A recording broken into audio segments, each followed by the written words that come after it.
my dear learner, and welcome back to my YouTube channel. Today my article is from Dawn News, and this article is from letter portion.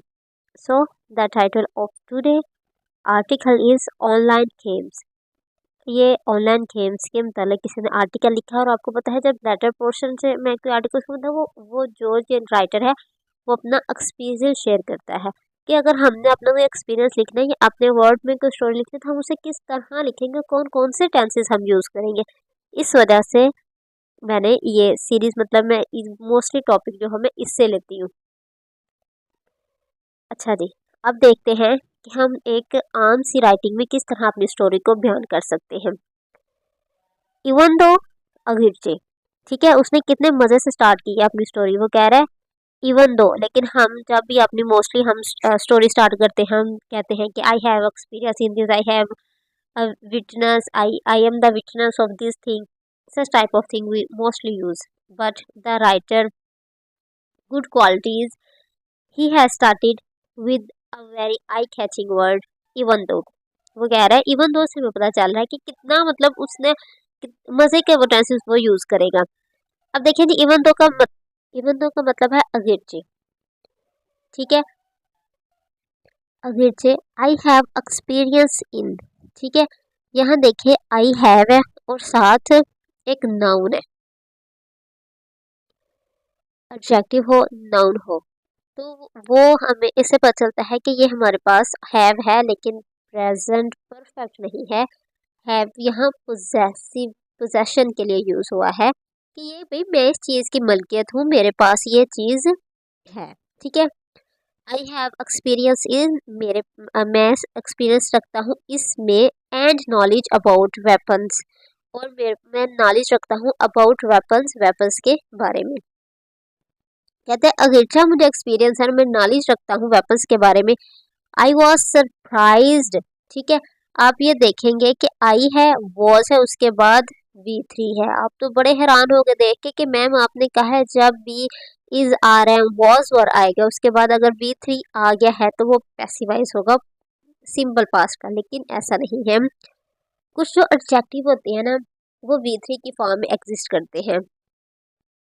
अब हम यहाँ आप ये नहीं कहते I was surprising, हम कह ही नहीं सकते मैं सरप्राइज हो रहा था। सरप्राइज एक आपकी कंडीशन है, या तो आप सरप्राइज सेकंड में होते हो या आप नहीं होते। अब ये नहीं होता कि आप 1 सेकंड 2 सेकंड 3 सेकंड में आप अभी आपको मुंह खुल रहा है और आप सरप्राइज हो रहे हो, ऐसा नहीं होता। आप अचानक इस चीज़ को देखो आप सरप्राइज हो तो अचानक से आप कैसे आंखें खुलेंगी, मुंह खुलेगा, इसको मतलब सेकंड में जो काम होता है वो एडजेक्टिव है। और वो वाली जो एडजेक्टिव होती है ना वो V3 की फॉर्म में एग्जिस्ट करती है कि भाई मैं सरप्राइज हो गया था। इस तरह के जब हम कहेंगे ना यार मैं तो ना फेडअप हो गया था, ठीक है, आई वॉज फेडअप। अब यहाँ आप कहेंगे कि मैम फेडअप या इसकी V3 कुछ फॉर्म नहीं यूज़ की, तो उसे कह रहे हैं कुछ एडजेक्टिव ऐसे होते हैं जो V3 की फॉर्म में हमें उसे बताना पड़ता है, वो कुछ V3 की फॉर्म में एग्जिस्ट करते हैं। इसलिए कहीं अगर आज वॉज वर्ड के बाद V3 लिखा हो और वो एडजेक्टिव हो तो आप समझ ले ये एडजेक्टिव है, ये V3 की फॉर्म। इसका मतलब ये जो एडजेक्टिव हम किसी की खूबी बयान कर रहे हैं कि ऑलरेडी पास्ट में एग्जिस्ट हो चुकी है। यह कह रहे हैं आई वॉज सरप्राइज्ड, मैं सरप्राइज था। अगर एक और आप इसकी मैं एक मिसाल देती हूँ, हम कह रहे हैं कि जला हुआ घर। अब ये जो जला हुआ है ना ये आपको ऐसे नहीं लग रहा ये पास्ट में काम हो चुका है। हमारे सामने जो चीज आई है ना वो जला हुआ है, और घर तो एक नाउन है और उसकी एडजेक्टिव क्या है, ये जला हुआ, तो हम क्या कहेंगे बर्न हाउस, ठीक है जी। हम तो ये कहेंगे कि जला हुआ घर, तो इसकी एडजेक्टिव है वो V3 की फॉर्म में एग्जिस्ट कर रही है। तो इसी तरह आई वॉज सरप्राइज्ड, कहते हैं मैं सरप्राइज था, ये इसकी एडजेक्टिव है तो ये V3 की फॉर्म में इसलिए एग्जिस्ट कर रही है। At the level of information, कहते हैं उस लेवल की इंफॉर्मेशन पे माय फ्रेंड्स यंगर ब्रदर, अपने भाई के जो छोटे अपने फ्रेंड के छोटे भाई की इंफॉर्मेशन लेवल पे, who is just 12 years old, जो कि सिर्फ 12 साल का है, and had about some advance weapon, और हैड का मतलब है रखता था, मतलब अब उसके पास नहीं, had about some advance weapons, और उसके पास सम एडवांस जो हथियार था। When I asked him more about weapons, कहते हैं जब I asked मैंने पूछा him उसे about more weapons मतलब मजीद असलों के मतलब he told me about their effective range। अच्छा अब ये देखिए कि एक इफेक्टिव रेंज बहुत मज़े का वर्ड है। और इस तरह मैंने आपको पिछली दफ़ा भी बताया था कि आप लाइक को अब छोड़ दें, लाइक हम कहते हैं लाइक पेन पेंसिल समथिंग, अब इसको अब ख़त्म कर दें इसको। अब इसकी जगह आप वर्ड लिखा करें इंक्लूडिंग, इंक्लूडिंग इसमें ये चीज़ें शामिल हैं। इस तरह अब एक और वर्ड देखिए, आप अपनी ज़िंदगी में ये शामिल कर लें कि आपने कहना ना I have effective range of weapons, I have effective range of क्या होंगे कार्ड्स कह लो आप लोग, ठीक है। तो आप ये नहीं कहेंगे आई हैव, मतलब एक इफ़ेक्टिव रेंज का मतलब होता है कि भाई मेरे पास ऐसी ऐसी चीज़ें हैं जो एक इफ़ेक्ट रखती हैं, उस इनके बारे में कुछ है, असर है, अगर लोग उसे देखेंगे तो इम्प्रेस होंगे, मतलब इतना I have a range of this thing, I have lot of cars and weapons, ये आप छोड़िए, इफेक्टिव रेंज का वर्ड आप लोग यूज़ करें, ठीक है जी। He told me about their effective range, number of the rounds they hold in their magazines। कहते हैं कि इफेक्टिव रेंज के बारे में बताया, उसने देखा जी नंबर ऑफ राउंड्स के बारे में बताया, they hold in their magazine, जो कि उसने अपने मैगजीन में पकड़े हुए थे। भी मुझे वेपन्स का नहीं पता, इस वजह से मैं ये चीज़ तो नहीं एक्सप्लेन कर सकती कि भाई होल्ड का वर्ड क्यों यहाँ मैगजीन के लिए यूज़ हुआ है। अगर किसी और को पता है तो प्लीज़ एक्सप्लेन इट। सो अच्छा, hold in their magazine, their manufacturing countries and such other detail, कहते हैं और ना उसे मैन्युफैक्चरिंग कंट्रीज के बताया ये कहाँ असला ये बना है, एंड सच अदर डिटेल्स, ये हाँ भी देखे उसने कितना प्यारा एक वर्ड यूज़ किया है कि ना अगर हम कहते हैं कि वो एक लड़की हमारे घर आई तो उसने उसने मैं मतलब अपनी फ्रेंड के घर गई तो उसकी बहन ने ना मुझे अपनी जूतों के बारे में जूते दिखाए, बैग्स दिखाए, और उसने अपना मुझे रूम दिखाया, हम ये कहेंगे। तो हम ये भी कह सकते हैं he started giving me detail about their clothes and bags and shoes, then we will say then he gives like other such detail, मतलब इस तरह की अदर उसने डिटेल भी दी हमें, किसी भी इस तरह की और डिटेल दी हमें जो कि उसके रूम के बारे में थी, ठीक है जी। आप यहाँ एक्सप्लेन कर रहे हो ना कि पाकिस्तान की एक सहाफ़ी ने बताया कि पाकिस्तान की पॉलिटिक्स में ये हो रहा है, इस्लामाबाद में ये हो रहा है, वह लाहौर में ये हुआ, पेशावर में ये हो, तो आप उसके बाद कहेंगे उसने इस तरह की हमें बहुत सी इंफॉर्मेशन, हमें कहेंगे सच अदर डिटेल्स, ठीक है जी। She like he inform me or he gave me such other detail, इस तरह की दूसरी डिटेल्स भी दी। ये सच का वर्ड भी यहाँ बहुत मज़े का यूज़ हुआ है, ठीक है। हमने टेंसेस तो यूज़ करने हैं, अब आपने इफेक्टिव कैसे अपने राइटिंग को बनाना है, ये हमारे एक चैलेंजिंग है हमारे लिए ना। तो ये देखें जी, आप कहीं अगर स्टार्ट कर रहे हो तो बहुत प्यारा आपके पास इवन दो वर्ड है कि आप अपनी राइटिंग स्टार्ट करो, आप किसी को अपनी स्टोरी बताने लगे हो तो आप कह रहे हो even though I know there is a protest in Lahore and Islamabad and such other like cities, but I would like to say like this type of the protest is not necessary and mandatory. Necessary and mandatory use करते हैं, not mandatory in our country where the poverty is very high and such other type of detail. देखिए किस तरह हम even though word मैंने use कर लिया है, मैंडेटरी वर्ड यूज़ कर लिया है, सच अदर लाइक डिटेल मैंने वर्ड यूज़ किया है। ये आपकी ये जो वोकैब है वो आपको दूसरे डिफ्रेंशिएट करती है कि आपकी इंग्लिश कितनी अच्छी है। आज तो भाई मैं फुल टीचर बन गई हूँ।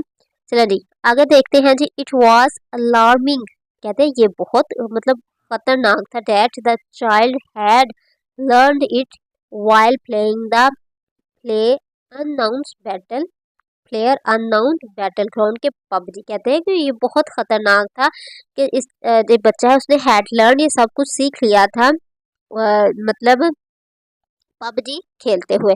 An online game that is a craze among the children, कहते हैं ये एक ऑनलाइन गेम है जो कि एक क्रेज है उस जी हमारी यूथ के दरमियान, ठीक है। Such games have the potential to lead to the dangerous physical outcomes, कहते हैं कि फिजियोलॉजिकल आउटकम, कहते हैं कि ये जो इस तरह के जो गेम्स हैं अब उसके साइड पहले उसने अपना एक्सपीरियंस बता रहे, अब उसने वो क्रिटिसाइज करना था उसने ऑनलाइन गेमिंग को। देखा, अब उसने क्रिटिसाइज करना शुरू कर दिया कि ये जो इस तरह के गेम्स है ना, हैव द पोटेंशियल, कहते उसमें पावर होती है to lead to the dangerous physiological outcome. कहते हैं कि हमारे नफ्सियात के जो आउटकम्स निकलते हैं उसके ऊपर ये बहुत ज़्यादा बुरा असर डालने के इसके पास एक पावर होती है इन गेम से बात।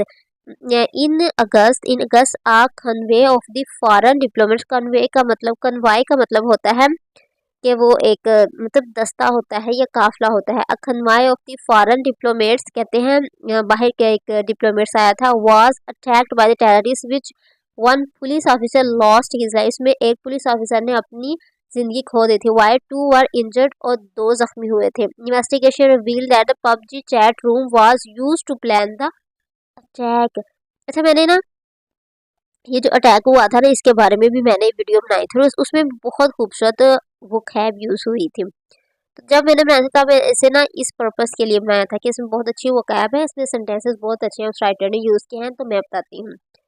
तो उसी को अब उन्होंने ये एग्जाम्पल के तौर पे उसने लिया है। अब इसने इस बंदे ने एग्जाम्पल बताया, मुझे सारा वो किस्सा याद आ गया कि अच्छा उसमें ये हुआ था, इस तरह अटैक हुआ था। तो ये एक बेस्ट सोर्स ऑफ है कि अगर आप पढ़ नहीं सकते तो कम से कम एक चैनल ऐसा फॉलो कर लें कि जिसमें आपको इन्फॉर्मेशन दी जाए कि अच्छा आज ये मतलब जो भी वीडियो बना रहा है वो करंट अफेयर पे बनाएगा कि ये इम्पोर्टेंट जो है ना एक इवेंट हुआ है पाकिस्तान में, ये एक हादसा हुआ है, इसके बारे में वीडियो होती है, तो वो आप अप टू डेट रखेगा। अगर किसी ने ये वीडियो देखी होगी तो उनके जहन में आ जाएगा कि अच्छा जब मैम ये एक्सप्लेन कर रही थी उसने वो प्रोसेस भी बताया था कि किस तरह उन्होंने ये अटैक किया था। तो ये देखें जी, जो जो हादसा वो जो काफिला आया था डिप्लोमेट पे, उस पे जो पुलिस ऑफिसर की जान गई, जो जख्मी हुए थे, इन्वेस्टिगेशन रिवील्ड कर दिया था कि PUBG chat was used to plan the attack, उसमें पबजी है जी वो चैट यूज हुई थी अटैक करने के लिए। Oh my God, that's a dangerous. Similarly इसी तरह इन अ ब्लास्ट इन दी लाहौर अनारकली बाजार 3 people had lost their life, कहते हैं अनारकली बाजार में एक ब्लास्ट हुई जिसमें 3 लोगों ने अपनी जिंदगियां मतलब खो दी थी। One one of the planner of the attack was caught, जब उसमें से एक जो जब ऐसे ये प्लानर था, प्लान करने वाला, बाजार का जो अटैक हुआ था उसको प्लान करने वाला पकड़ा गया था। ये देखें यहाँ ये पैसिवाइज है, यहाँ भी जो है वो वर्ब है, वाज कैट, पकड़ा गया था। किसने पकड़ा हमने नहीं पता, लेकिन अगर हमने बताना हो पैसिवाइज में कि किसने पकड़ा था, बाय पुलिस हम लिख सकते हैं, ठीक है। When attacker was caught by the police, he revealed that the PUBG was used for the recruitment purpose, कहते हैं तो पबजी जो थी ना वो यूज हुई थी रिक्रूटमेंट पर्पस में, उन्होंने रिक्रूटमेंट की थी, उन्होंने बाकायदा ने कहा था कि भाई हम नहीं करना चाहते हैं, अगर कोई इसमें चाहता है कि वो आके ये करे तो वो आए, हम उन्हें मतलब सारी इंफॉर्मेशन देंगे तो फिर वो ये सब काम करेंगे। That's a dangerous. ये था जी आज का आर्टिकल, जो कि बहुत ही ज़्यादा अच्छा आर्टिकल है कि हमारे यूथ को, हमारे पेरेंट्स को पता होना चाहिए कि पबजी सिर्फ एक गेम नहीं है, इस तरह आपके बच्चों को किस तरह यूज़ कर रहे हैं, आपके बच्चों की जो है माइंड है वो उसको ट्रैप किया जा रहा है इस तरह गलत पर्पस के लिए। Actually, these are just two incidents that show how such gaming applications are used for the violent activities and are spreading terrorism. देखिए जी, अगर हम ये आप पढ़ें ना, these are just two incident, ये सिर्फ 2 इंसिडेंट है दैट शोज आते हैं हाउ सच गेमिंग, ये इस तरह की गेमिंग एप्लीकेशन आर यूज इस्तेमाल की जाती हैं फॉर वायलेंट एक्टिविटीज़, वायलेंट है मतलब गलत एक्टिविटीज़ के लिए, and spreading terrorism in the world, और दुनिया में टेररिज्म फैलाने के लिए। यहाँ देखिए राइटर ने बहुत ही खूबसूरत एक और वर्ड यूज़ किया जो है वायलेंट एक्टिविटीज़, ठीक है। हमने कहना ना कि हम बच्चों को ना वो इस्तेमाल कर रहे हैं अपने मतलब गलत एक्टिविटीज़ के लिए, तो वो आप ये ना कहो आपको वायलेंट एक्टिविटीज़ के लिए कि वायलेंट, हमें पता है वायलेंट एक्टिविटीज़ के लिए गलत एक्टिविटीज़ है, उसमें टेररिज्म है, उसमें ये सब है, तो आपने जब भी ये कहना the online gaming can be use for violent activities, हाँ वायलेंट एक्टिविटी आप ये वर्ड यूज़ कर रहे, it's enough to explain why these game are bad. Playing such games, अब वो कह रहे हैं खेलना इस तरह की गेम्स को playing such game can badly damage the young generation. कहते हैं इस तरह के गेम जो हैं वो यंग जनरेशन को बुरी तरह क्या कर सकती हैं, डैमेज कर सकती हैं। There is a desire need to pay attention on the gaming industry. कहते हैं it is a dire need, कहते हैं ये वक्त की ज़रूरत है कि हम बहुत ही मतलब ज़रूरत है हम पे अटेंशन करें ऑन द गेमिंग इंडस्ट्री पर, like introducing more filter that can detect the prohibited content. कहते हैं कि जो प्रोहिबिटेड कंटेंट है कि हम इतने मतलब उम्र के लोग हैं वो ये इस्तेमाल नहीं कर सकते, किस तरह के फिल्टर होना चाहिए जो डिटेक्ट कर सके कि भाई ये लोग खेल रहे हैं। By doing so we would be saving our children from the becoming victim. कहते हैं इस तरह के विक्टिम बनने से या शिकार बनने से चीज़ों को हम अपने बच्चों को रोक सकते हैं। So that was the today article. I hope you would like it. Please like and subscribe my channel. Thank you for watching.